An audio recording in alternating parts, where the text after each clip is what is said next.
I am again, giving this another go. I can't actually remember how to set my lights up. I don't know how it's possible, but I've just forgotten what I used to do with my lighting.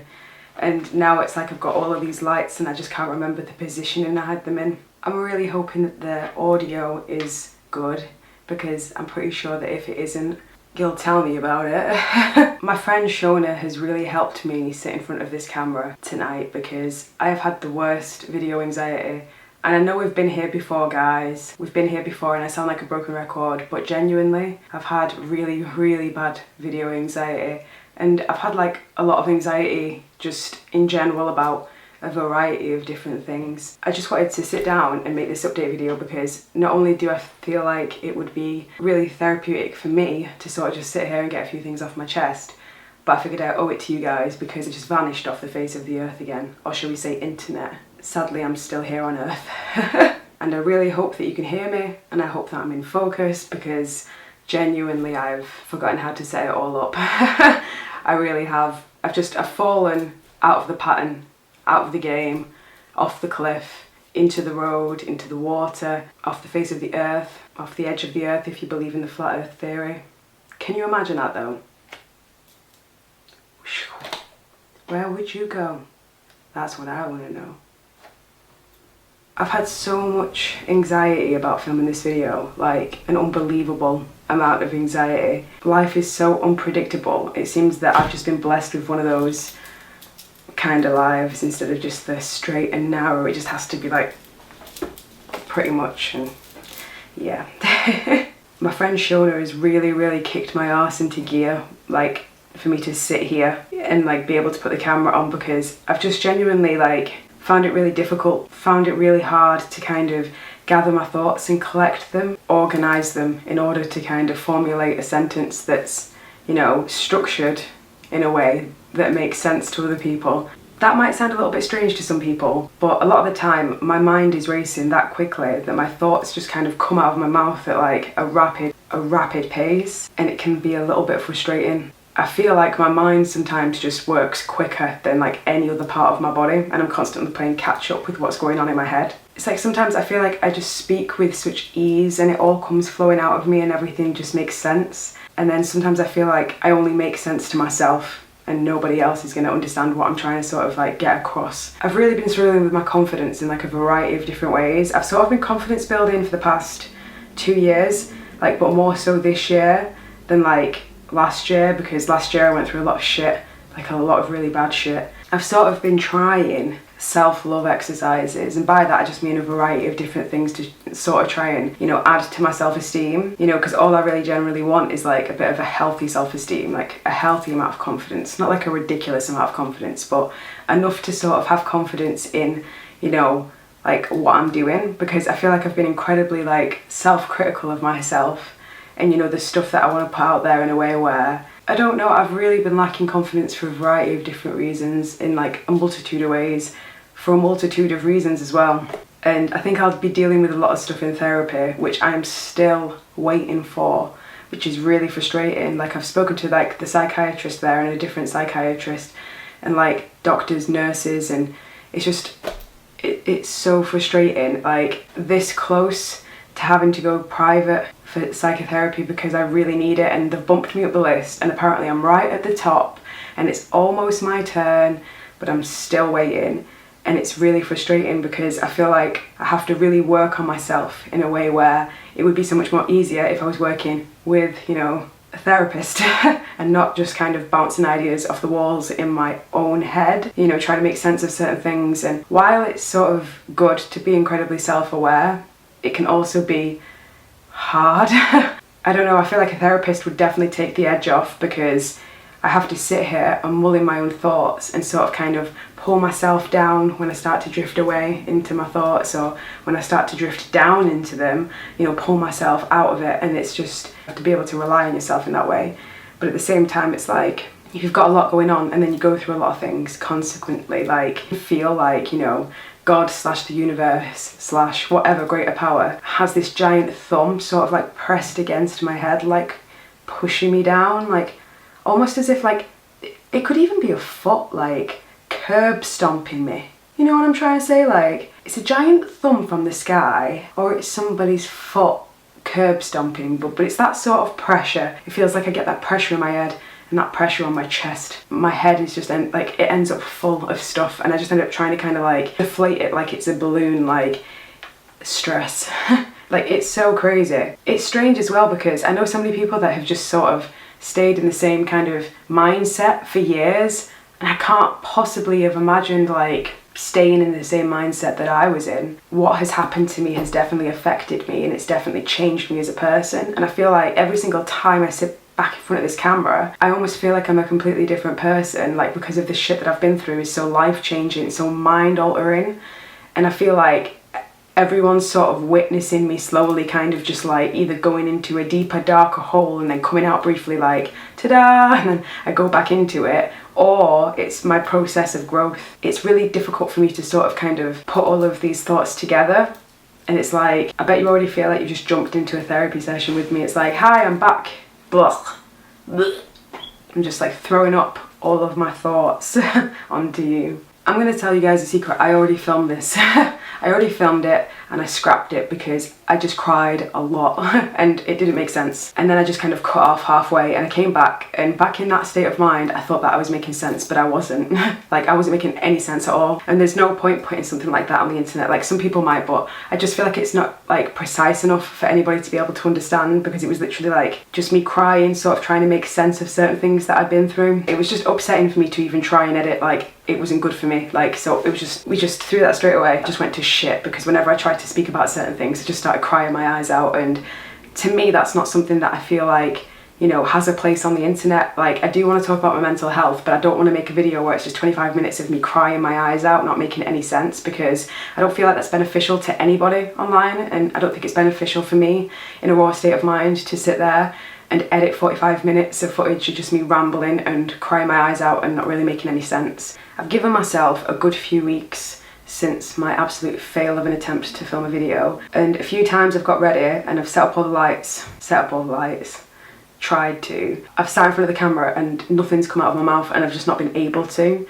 like, just form like any kind of sentence, paragraph, whatever you want to call it. I've just not been able to speak, because ever since I recorded that failure video, I thought every video after that is just going to turn out the same way. Like, I think I just lost my confidence speaking to a camera, and I'm not going to be able to do it. So I had to give myself some time, because it's like, while I've gained confidence in other aspects of my life, I've lost them in other aspects, and it's just like, will I ever just have this even playing field of like self-acceptance, or am I constantly just going to be tested against my own sanity and my own will? Like, I just feel like I'm constantly being tested. Like, I don't know if anybody else feels that way. If you do, or you have, let me know. Hello darkness, my old friend. Come on, voice.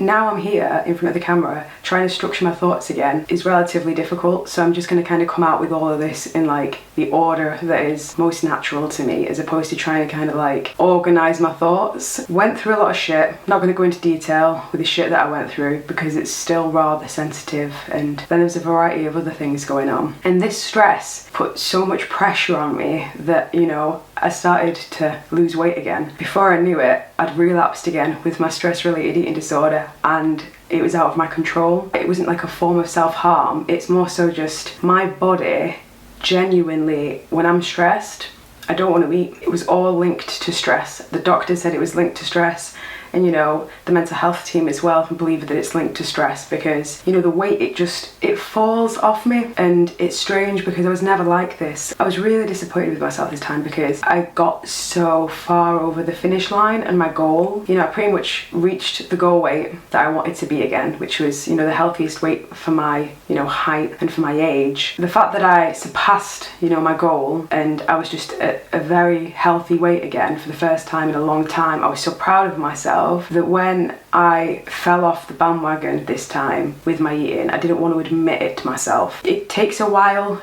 for people that I know to notice I'm losing weight, because I'm not the type of person that like goes out all of the time or whatever, yada yada. Like, I go to Manchester, I do my photo shoots and stuff like that, or I'm with my daughter. So I'm with my daughter or I'm doing that sort of stuff. There isn't really any kind of like crazy intense social life going on, basically, you know. I see people like occasionally, which is nice. Like, my friend Kat came down like I think about a week and a half ago to keep me company, and she put such a smile on my face, genuinely, and she gave me like an epic back massage, I'm not gonna lie. And we did like a little photo shoot, like I took some photos of her and she took some photos of me, and we had like lots of fun. I look forward to those moments the most, you know, when I do see my friends and we like, you know, we spend time together, and you know, I kind of just feel like it's nice to let my hair down and sort of just like, you know, go back to just kind of like being a little bit silly and like, you know, not having to be really focused and trying to kind of like keep my head screwed on, because I feel like I've got parent mode and then I've got playful mode, and then both of them kind of, you know, cross over a little bit, but at the same time too, it's like you kind of have like this insane kind of like level up almost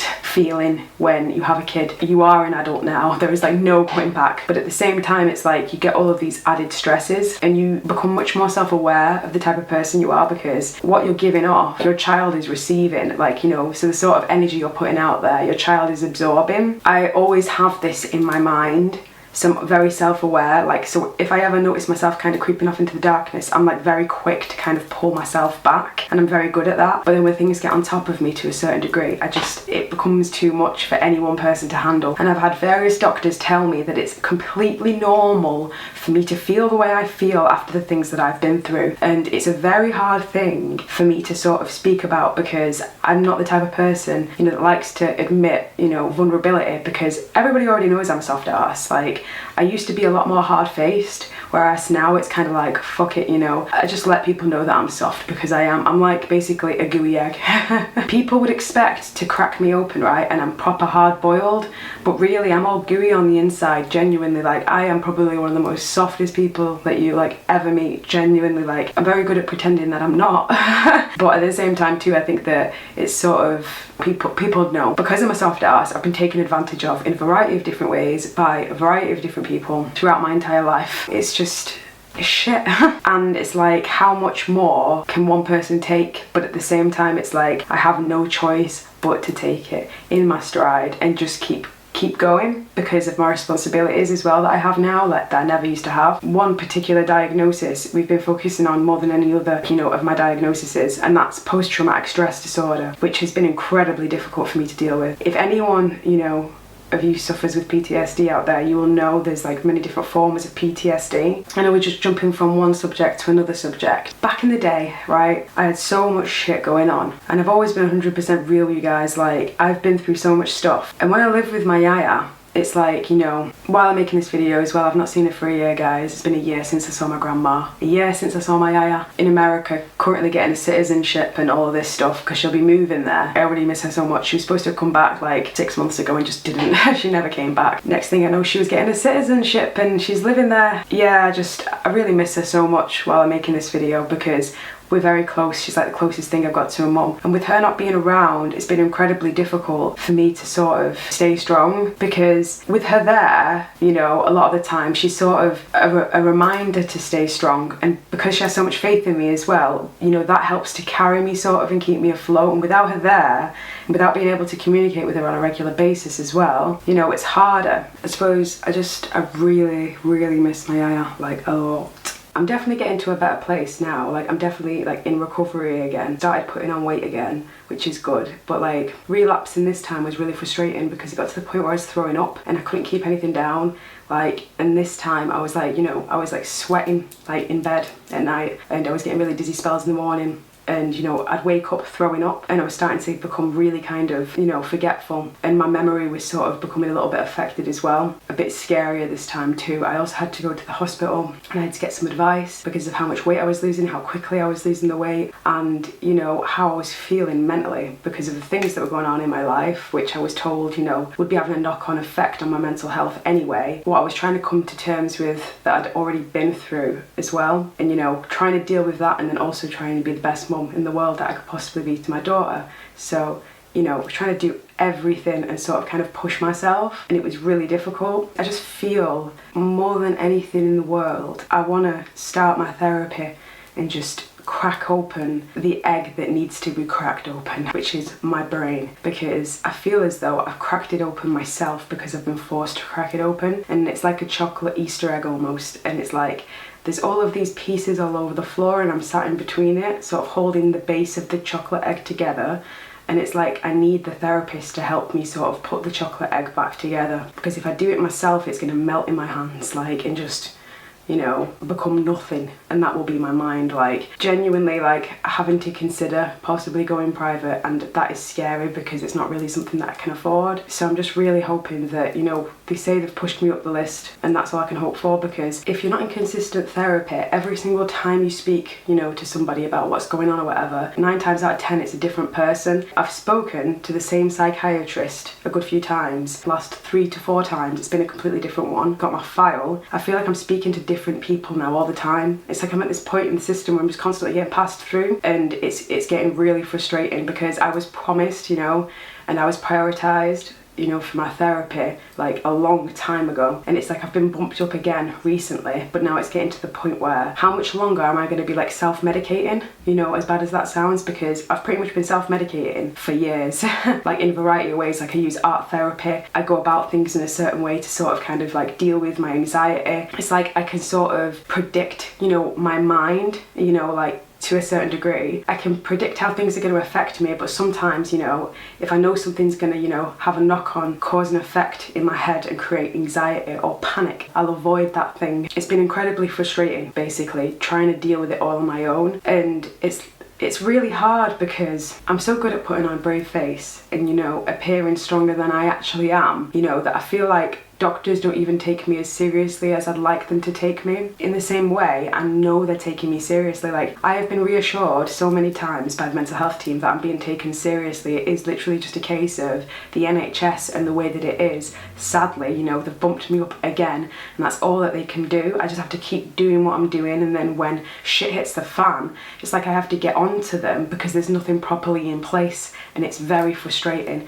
because, you know, I'm working the best with, you know, what I'm going through too. I made that video as well, that piece of video art, and I just wanted to say thank you so much as well to everybody that, you know, has left a comment on that video. Like, I still need to go back to that video and reply to all the comments on it, which I'm definitely going to do because so many of you left such lovely comments on that video. So I just wanted to throw that out there. Like, it was really difficult for me to put that video together, but I spoke about how I felt like it would help me sort of externalize some of the very deep rooted feelings I was experiencing at the time.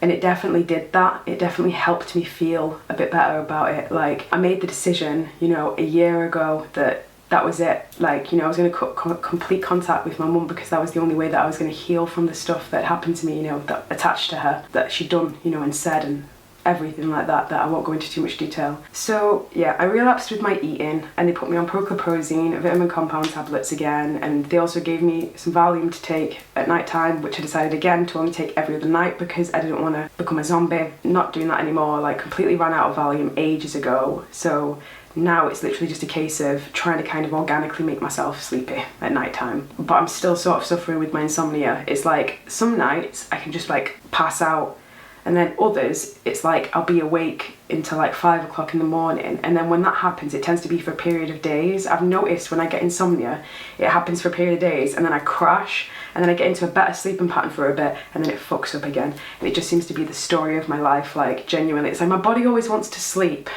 when Athena's waking me up, but then when I have a chance for a lie-in, it's like my body still doesn't want to give me one, and it's really frustrating.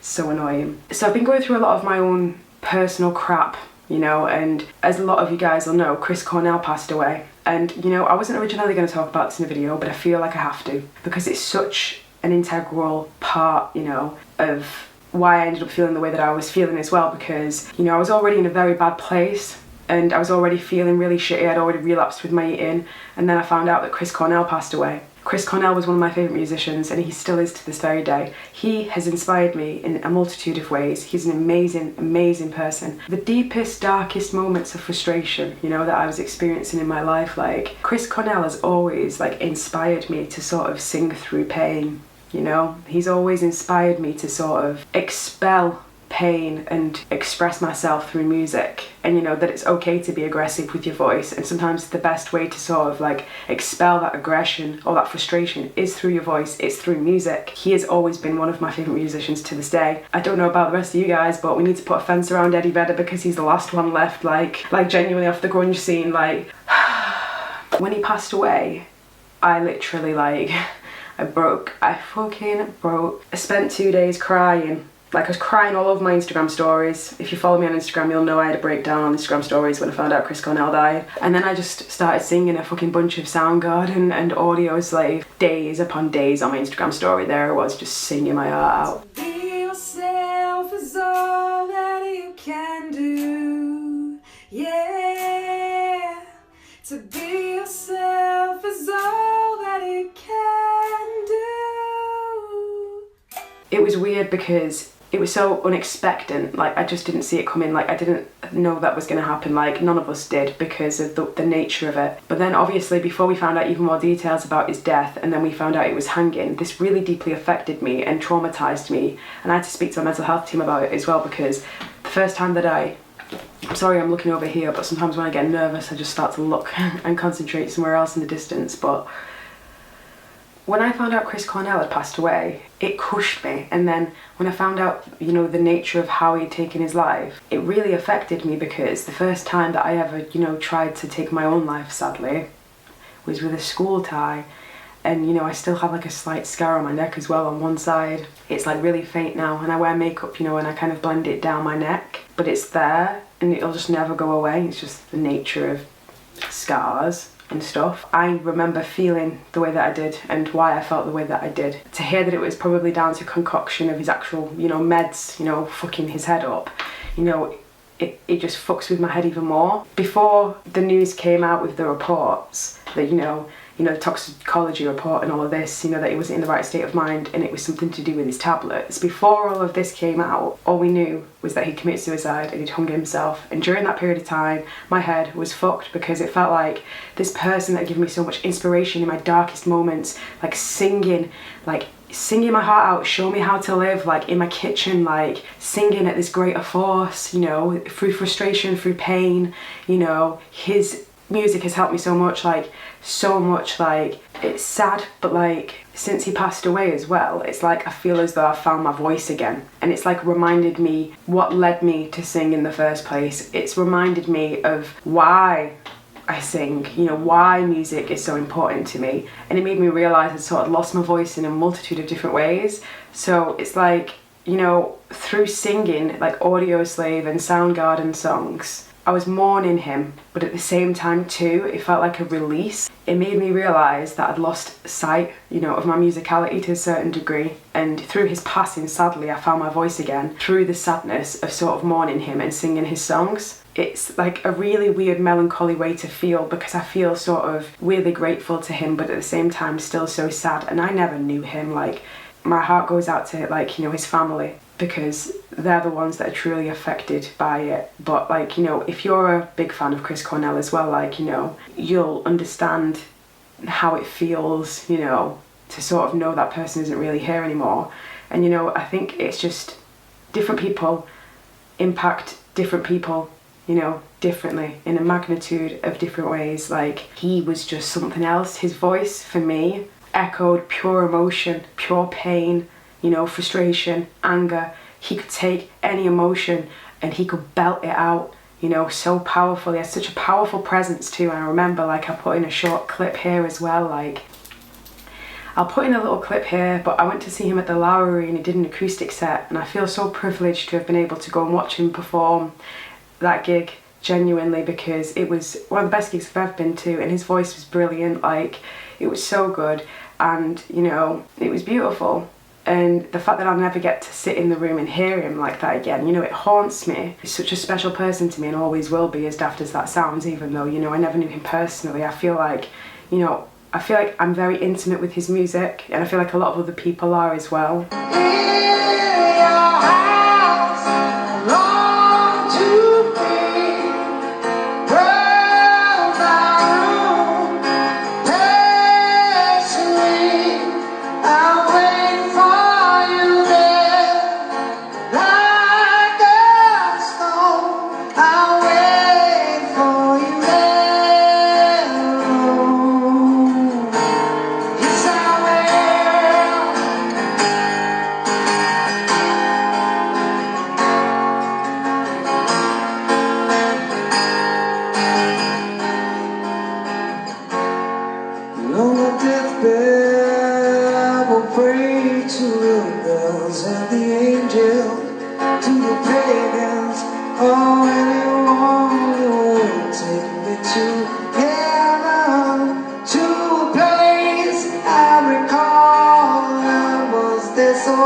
I sort of feel like I've been utilising my voice to lift the weight off my chest, just expelling all of my anxiety and my frustration. And it's sort of like I'd forgotten how to do that for a bit. I'd been singing Show Me How to Live a good few weeks before he passed away, and I was singing it in my kitchen through frustration because of all the shit that I was going through, like I just said. You know, I'd actually uploaded a modelling photo to my Instagram quoting Show Me How to Live like a few weeks beforehand, because it was like a song that was getting me through a load of shit. So then when it happened, you know, I was just like, it was hard, really hard, and that really affected me, and I felt crazy for how badly it affected me, genuinely, but it really affected me a lot. But yeah, I started, you know, modelling again, which has been really good. Like, it's helped me, you know, kind of go out there and, you know, socialise a little bit, but at the same time, like, you know, connect with people, build my portfolio. And I didn't think that, you know, I would have it in me to model again. So crazy that, like, I still have that in me, because I didn't think that I had that in me, as weird as that sounds. That's sort of been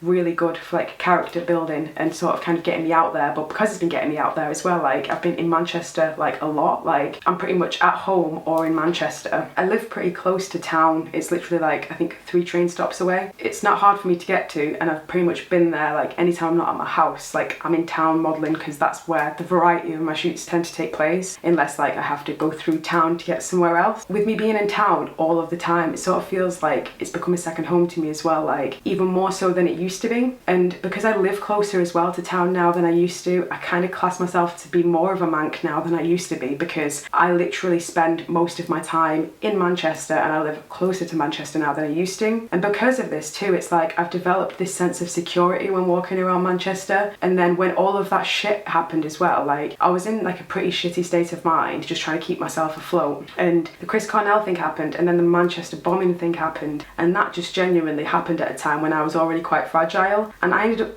really in this fucked up mentality, like where I didn't sleep for like a good 5 days after that, because I was just in this state of panic. And I also was keeping up with the news and the headlines and everything, and I cancelled all the photo shoots that I had in Manchester because Victoria Station was shut, and that's like how I get into town. I just got put off the idea of going into town when that happened, and I forced myself after everything had happened to kind of, you know, just face my fears. And when they reopened Victoria Station, I went back and I took the painting that I made, because I made a painting in memory of the victims, because I felt like I had to do something. It was only something really simple. It wasn't anything like ridiculously amazing, but it was the sentiment. And you know, I also lit 22 candles and I sat there praying, and you know, it really affected me in a variety of different ways, because I go in there so much, like they've got food and everything as well in there, and you know, you can normally go in there if you want, you know, before you go to the train station, and it's just directly underneath. Since I've been back there too, it's like I just sense it and feel it. Like I can feel it in the air. Like get off the train and I walk up the stairs and I can sort of just feel it, like in the atmosphere. They've not reopened the MEN yet, and it's just like walking past it when you get off the train, it's like you can feel it, and it just feels like Manchester's not the same that it used to be. But at the same time, it's like the way that the community has come together is so beautiful. It's amazing the way that the community has come together. It's unbelievable.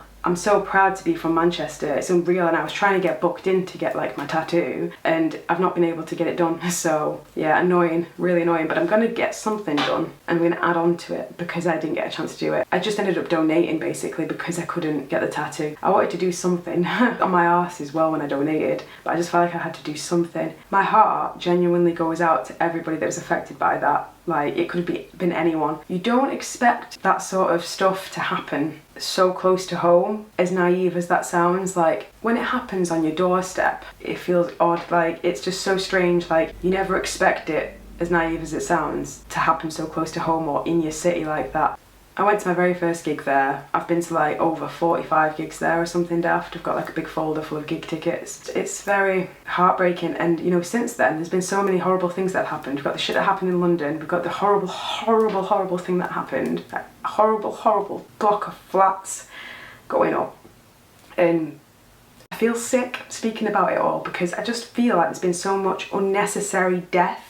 There's been so many unnecessary deaths recently, and it makes me feel sick. It makes me feel sick to know there are so many innocent children that have had their lives taken away from them. So many people have lost their families, and I just feel so helpless that there's nothing that I can do about it, because I have no magic wand, I have no magic amount of money, there's nothing that I can do. And it makes me feel incredibly helpless. And it's very easy for me to lose my sense of, you know, thought and just kind of trail into this spiral of darkness, like, because all of this shit happening in the world and having no control over it, it's like I feel like I just live with this guilt on my head. And at the same time too, it's like to be constantly reminded of this, it puts life into perspective over and over and over and over again, but it doesn't necessarily put everybody else's life into perspective over and over again. So you feel like your life is being put into perspective over and over again because of the stuff that's happening in your personal life and on the media and in your country and right in front of you and in your city. I spent like a good flipping hour and 45 fucking minutes crying my eyes out in this, between this sea of flowers. Just like I prayed with some strangers because I literally just, I felt and like I needed to, and it was the only thing that I could do. And that's the second time I've prayed with strangers in the past like 6 months, which is bizarre as well, because I had a moment when I had a breakdown and, you know, I started relapsing with my eating disorder. And I ended up praying in a forest with some people from a local church. And then I got given some slippers because I'd gone out barefoot like an absolute idiot. But yeah. I just feel like we live in an incredibly cruel world, and I feel like sometimes I can't sit here and make a get ready with me video or review some products or like, you know, do anything that seems so meaningless, because life is so short. And at the same time too, I'm just trying to be the best mum I can be and the best person I can be, the best friend I can be. That's all I'm trying to be. It's scary to know I've brought a child into this world and people are having the children ripped away from them every single day. And I look at my daughter and I see the epitome of innocence, and I see myself as the shield of protection with this entire cruel, awful, cold, painful, sharp existence surrounding her, like an inevitable wave coming to collect her and drag her out away from me. And I feel like it's my job to protect her for as long as I physically can from all of this. I'll never be able to keep her 100% safe from pain in her heart. It fucks me up on the inside to know that I could take her into town one day, like I could take her to a gig and some shit could go on like that. Like, it scares me and it upsets me, and I'll never forget any of the faces, and I'll never forget all of the horrible stuff that's happened recently as well. Like, Facebook had this, you know, mark yourself as safe tool, like, and I'd seen people doing it in different countries. You don't expect to like actually be sat there on Facebook waiting for your mates to mark themselves in safe because there's been a terrorist attack at the Ariana Grande concert. You don't expect to be sat there waiting and you can't get through to them because the phones are off, like, you know what I mean? And it's just like, you don't expect to actually be reliant on that tool or on social media for updates of shit that's happening. Like, you don't expect to be walking through the city you feel most comfortable in, mourning the death of people that you don't know personally in a way in which you feel like you did. I just genuinely wish that I could sort of replace myself with the victims of everybody that's died, like everybody that died in the terrorist attacks in London, Manchester, everybody that, you know, was affected in Grenfell Tower. I want to replace my life with all of these people and bring them back, and it's impossible and I can't do it, and it just, I hate it. Like, and that's it. Like, I can't come on here and sit here and talk about fucking makeup when people in my country have just been dying. Like, it just doesn't feel right. Like, I can't come here and sit in front of a camera and talk about anything that seems just so not important. I really mean it when I say that I put my heart and my soul into these videos. You know, I do want to continue to make art videos, and let me know if you want me to continue with like my music playlist videos. Let me know, you know, what videos you want to see from me. I have 2 vlogs up currently that I'm going to make public after this video has gone live. I just didn't want those to go public first. I've got a vlog where I went to Manchester for the first day, and I went for a photo shoot, my first photo shoot since what happened in Manchester. I went and I did that short photo shoot, and then I went to St Anne's Square and I recorded that, and that's gone now. The sea of flowers is gone. They've taken it away. They're going to be pressing all the flowers and the cards and stuff like that. And I was in such an emotional state of mind when I filmed that video. I couldn't really even soak in what I was experiencing because the smell of the flowers and the silence was so overwhelming just being there. You know, it's like I looked back at the footage, and when I was editing it, I could actually take in as well what I was actually reading, what people were actually writing. And it really affected me. And, you know, that was the reality of going back to town for the first time since that happened. It just deeply affected me. It's very overwhelming, you know. I think just generally being a human being right now in this world is overwhelming. That's hard enough, but being a parent in this world and knowing the type of cruel world like I've brought my daughter into, and it's my responsibility to keep her safe. And life is so unpredictable that somebody could just walk past me and blow themselves up, like, you know what I mean? Like, somebody could just ram me off the fucking road. Anything could fucking happen. There's people out there that genuinely think they deserve the right to decide when you die. Is it your government, or is it somebody that's got a bomb strapped to the chest? Is it somebody randomly in the street? We never know, we don't know. And the reality of it is, you know, if anything, what I've genuinely learned over the past few months, few weeks, and everything I've witnessed on the news, everything I've witnessed in person, everything I've gone through personally in my own personal life, you know, is that life is too short to hold any negativity against anybody in any shape or form, mulling over, you know, what you could have done. The past, for example, like how you could have done this differently or that differently, because at the end of it, life is too short. Like, do you love someone? Show them you fucking love them. Be honest. If you have negative feelings towards someone, ask yourself why. How can you rectify the situation? You know what I mean? It's like, life is too short not to live. I don't want the same things that I wanted in the past. It's so crazy how like life changes you and hardens you, and like experiences as well, like everything. Moments like of vulnerability and weakness that I just feel as though I would have lost myself if it wasn't for my friends. And I'm so grateful to those friends of mine for being there for me. Genuinely, like, I'm so grateful, like, for my homies right now. I just genuinely wish nothing but love and happiness for everybody around me. That's all I genuinely want. If you're watching this as well, like, and for whatever reason you don't even like me, like, I don't genuinely, like, hate a single person. Like, this is the funny thing too, like, my mum's put me through so much shit. I should hate her guts, but I still love her, and I'll never stop loving her. I've had to choose to cut her out for my own, you know, safety and mental health. I've been speaking for too long, and this is going to be a really rambly video. Never be afraid to be yourself, and never be afraid to say what's on your mind. I am trying my hardest right now to just be as honest as possible and as transparent as possible, but I love you. And have faith in yourself, because at the end of the day, you're the only person that can really truly believe in yourself, like nobody else. And when shit happens around you and when tragedy strikes, see it as a lesson, see it as a reminder that you're alive and you should live your life. For every single person out there that's not got the chance, you know, to live theirs or had their life ripped away from them. For every person lost, I hope it made sense to a certain degree. I'm gonna go now. Bye.